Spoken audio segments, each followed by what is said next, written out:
ഇനി കോഴിക്കോട്ടേക്ക് പോണതിൻ്റെ മുന്നേ എന്തെങ്കിലും കഴിച്ചിട്ട് ഇറങ്ങാമെന്നായിട്ടോ. തൃശ്ശൂരിൽ നിന്ന് തന്നെയാണ് നമ്മൾ ഫുഡ് കഴിച്ചത്. ഞാൻ പറഞ്ഞു നമുക്ക് ഇവിടുന്ന് അങ്ങോട്ട് പോയിട്ട് കോഴിക്കോട് ഭാഗത്ത് എത്തിയിട്ട് ഫുഡ് കഴിക്കാമെന്ന്. കാരണം ഇവിടുത്തെ ബിരിയാണിയൊക്കെ എപ്പോഴും ഡിഫറെൻ്റ് ആയിട്ടുള്ള ടേസ്റ്റ് ആയിരിക്കും. അപ്പോൾ പറഞ്ഞു അവിടെ എത്താൻ ഇനി വൈകിയാലോ, കുറേ വൈകിയാൽ നമ്മൾ പറ്റ ടയേർഡാകും പറഞ്ഞിട്ട് തൃശ്ശൂർ തന്നെ ഫുഡ് കഴിക്കാൻ വേണ്ടിയിട്ട് ഇറങ്ങിയിട്ടോ. നമ്മളെ നാടുത്തെ ബിരിയാണി ഇവിടുത്തത് നല്ല ഡിഫറൻസ് ഉണ്ടായിരുന്നു. ഈ വണ്ടിയിലാട്ടോ നമ്മൾ പോരുന്നത്. അത് കഴിഞ്ഞ ഒരു ഐസൊക്കെ വാങ്ങിട്ടോ. സത്യം പറഞ്ഞാൽ ഇന്ന് ട്രിപ്പ് ഓടുന്ന പൈസ നമ്മൾ ഈ വട്ട ചെലവിന് തന്നെ തികയില്ല, ഉറപ്പാണ്. എനിക്ക് ഭയങ്കര സന്തോഷമായിട്ടോ. അപ്പൂസ് കുറച്ച് ഫുഡേ കഴിച്ചിട്ടുണ്ടായിരുന്നുള്ളൂ. പിന്നെ അപ്പൂസിന് വേണ്ടതൊക്കെ ഞാൻ വണ്ടിയിൽ കരുതിയിട്ടുണ്ടായിരുന്നു കേട്ടോ. നല്ല റോഡായതുകൊണ്ട് നല്ല രസമായിരുന്നു കേട്ടോ പോവാൻ. കുറേ കായലും പുഴയൊക്കെ കണ്ടു കേട്ടോ. നല്ല തോണിയൊക്കെ ഉള്ള നല്ല ഫോട്ടോക്കൊക്കെ പറ്റിയ ഒരുപാട് സ്ഥലം ഉണ്ടായിരുന്നു. പക്ഷെ ഇറങ്ങാനൊന്നും പറ്റിയില്ല, കാരണം നമ്മൾ ടൈമിന് എത്തിക്കണമല്ലോ, നമ്മൾ കാരണം വൈകാൻ പാടില്ലല്ലോ. അപ്പൂസ് നല്ല ഉറക്കമായിട്ടോ. നല്ല ദാഹം നല്ല വെയിലും ഇവിടെ എത്തിയപ്പോൾ ഉണ്ട് കേട്ടോ. തൃശ്ശൂർക്കൊക്കെ പോയപ്പോൾ ഫുള്ള് മഴക്കാറായിരുന്നു, അതുകൊണ്ട് ചൂടില്ലായിരുന്നു. ഇവിടേക്ക് എത്തിയപ്പോൾ ഇങ്ങനെ ചെറുതായിട്ട് ചൂടുണ്ടായിരുന്നു. അപ്പോൾ ഒരു കരിമ്പ് ജ്യൂസൊക്കെ കഴിച്ചു കേട്ടോ.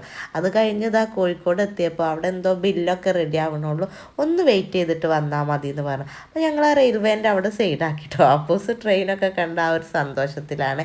SM സ്ട്രീറ്റിലാണ് നമ്മൾ സാധനം എടുക്കാൻ പോണത്. അപ്പോൾ അവിടെ നല്ല ബ്ലോക്ക് ആയിരിക്കും. കറക്റ്റ് ടൈമിൽ വരിക, ലോഡ് കയറ്റുക, തിരിച്ചു പോരുക, അത്രേ പറ്റുള്ളൂ. അപ്പോൾ ആ ബില്ലാകുന്നവരെ ഞങ്ങളിങ്ങനെ വെയിറ്റ് ചെയ്തിട്ടോ. ഒന്ന് ഊര നിവർത്താൻ വേണ്ടിയിട്ടും കാല് നിവർത്താൻ വേണ്ടിയിട്ടൊക്കെ ഒന്ന് പുറത്തിറങ്ങിയതാണ്. അപ്പൂസ് അപ്പത്തിന് ഇറങ്ങും കേട്ടോ. അതിൽ വീണ്ടും വണ്ടിക്ക് തന്നെ കയറി. അവിടുന്ന് കോൾ വന്നപ്പോൾ നേരെ പോയിട്ടോ. ഓണായതുകൊണ്ട് തന്നെ നല്ല തിരക്കുണ്ടാവുമെന്ന് ആദ്യം തന്നെ പറഞ്ഞിട്ടുണ്ടായിരുന്നു. അപ്പൂസ് ഓരോ കാഴ്ചകളും കണ്ടുകൊണ്ടിരിക്കട്ടോ. എനിക്കും ഭയങ്കര സന്തോഷമായി. എനിക്കതേപോലെ വലിയൊരു ആഗ്രഹമാണ് ലൈലാൻഡിലൊരു യാത്ര പോകണം എന്നുള്ളത്. അത് നല്ല ഹൈറ്റുള്ള വണ്ടി ആയതുകൊണ്ട് അതിന്ന് കാണുന്ന കാഴ്ചകളും ഡിഫറെൻ്റ് ആവും. കാറാവുമ്പോൾ നമ്മളിങ്ങനെ താഴ്ന്നിരിക്കല്ലേ. ഇനി സ്കൂട്ടി ആണെങ്കിലും അങ്ങനെ തന്നെ, ഹൈറ്റുള്ള വണ്ടിയിൽ നിന്ന് കാണുന്ന കാഴ്ചകൾ എന്തായാലും ആയിരിക്കുമല്ലോ. നോക്ക്, ഞങ്ങൾ വണ്ടി സൈഡാക്കിയതിൻ്റെ മുന്നേ തന്നെ ഇങ്ങനെ ടോയ്സൊക്കെ വിൽക്കുന്ന ഒരാളുണ്ടായിരുന്നു കേട്ടോ. അപ്പൂസിന് ഓരോന്ന് വേണം പറഞ്ഞ് അടുത്ത സാധനം വാങ്ങിക്കണം. ഇതൊക്കെ വീട് കാണുമെന്ന് തന്നെ സംശയമാണ്. അതൊക്കെ ഇവിടെ നിന്ന് തന്നെ തീരുമാനമാക്കും.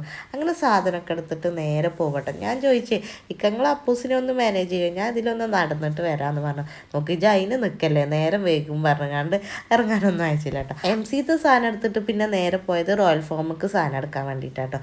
ഒരുപാട് തവണ പറയണ കേട്ടിട്ടുണ്ട് ചിഞ്ചു ചിഞ്ചു എന്നുള്ളത് കേട്ടോ. അവരെ നേരെ കാണാൻ പറ്റി. അവിടുന്ന് അവർ ചായയൊക്കെ തന്നു. അപ്പൂസിന് കുറേ ചോക്ലേറ്റൊക്കെ കൊടുത്തിട്ട് ഇനി ഇവിടുന്ന് നേരെ നമ്മൾ പെരിന്തൽമണ്ണക്കാൻ്റെ ആ കടയ്ക്ക് പോവാണ്. അങ്ങനെ സാധനമൊക്കെ ഇറക്കി ഞങ്ങൾ വീട്ടിലേക്കും പോവാണ്. വൈകുന്നേരം വീട്ടിൽ ഫുഡില്ലല്ലോ, അപ്പോൾ ഒക്കെ വാങ്ങിയിട്ടാട്ടോ പോയത്. അപ്പോൾ അടിപൊളിയൊരു ദിവസത്തെ വിശേഷങ്ങൾ ഇവിടെ അവസാനിക്കുകയാണ്. ഇൻഷാ അല്ലാഹ് നാളെ നമുക്ക് വീണ്ടും കാണാം.